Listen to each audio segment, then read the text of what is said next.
Hi friends, இன்றைக்கி என்ன lunch பார்க்க போகிறோன்னா ஹெல்த்தியான பச்சை பயிர் ரைஸ் தான் பார்க்க போகிறோம். அது எப்படி செய்யலான்னு பார்க்கலாம் வாங்க. பச்சை அரிசிலையும் செய்யலாம், புழுங்கல் அரிசிலையும் செய்யலாம். நான் வந்து பச்சை அரிசியில் செஞ்சேன். நான் வந்து 1 கிளாஸ் பச்சை அரிசி எடுத்துக்கிட்டேன்.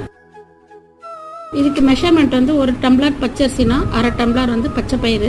அது வந்து 4 hours பிஃபோரே வந்து ஊற வச்சு எடுத்துக்கிட்டேன். ஒரு குக்கரில் வந்து எண்ணெய் ஊற்றிட்டு அது கடுகு போட்டு கடலப்பருப்பு, உளுத்தம்பருப்பு, பெருங்காயம், ஜீரகம், காரத்துக்கு காய்ந்த மிளகாய் போட்டுருந்தேன். உங்களுக்கு காரத்துக்கு தேவையான அளவு போட்டுக்கோங்க. அது கூட வெங்காயம் போட்டு 2 வெங்காயம், பெரிய வெங்காயம் 2 போட்டு ஃப்ரை பண்ணி எடுத்துக்கிட்டேன்.